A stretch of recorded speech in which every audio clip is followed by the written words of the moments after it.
Hello সবাইকে, সবাই কেমন আছো? আশা করি খুব ভালো আছো। নতুন বছর শুরু হয়ে গেছে, সবাইকে হ্যাপি নিউ ইয়ার।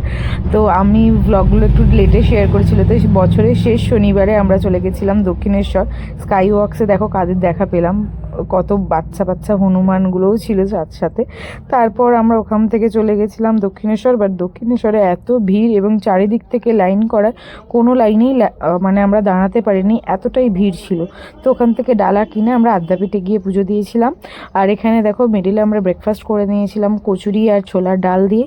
আদ্যাপীঠে গর্ভগৃহে তো পুজো নেওয়া হয় না, আর একটা যে মন্দির আছে সেখানে দিয়েছিলাম পুজো।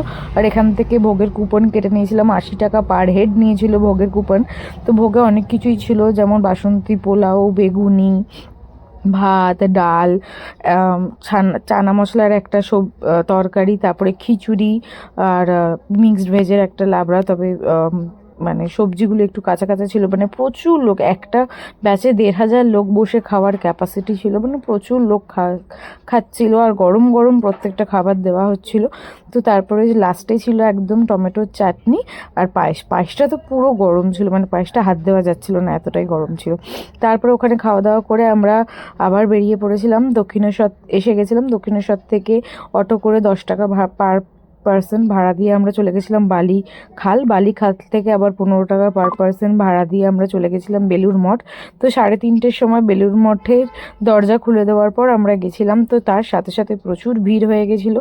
তো বেলুর মঠ এমন একটা জায়গা যেখানে এখন কম বেশি সবাই দেখি যায়, খুব ভালো লাগে। সত্যি কথা বলতে এই জায়গাগুলো না কোনোদিনও পুরনো হবে না, কিংবা কোনোদিন মানুষ বোর ফিল করবে না, সব সময় একটা গুড ভাইবস কাজ করে। তো আমরা একটু মা গঙ্গার দর্শন করে নিলাম। আর এই যে আমার মেয়ে একটু গঙ্গার পাড়ে বসে হাবাই মিঠাই খাচ্ছিল। তো তারপরে এখানে বাইরের বিভিন্ন ফ্লাওয়ার গার্ডেনগুলো এত সুন্দর তারা পরিচর্যা করেন, যেখানে মহারাজরা থাকেন, যারা সেবায়েত আছেন, এত পরিষ্কার পরিচ্ছন্ন জায়গাটা কি বলবো।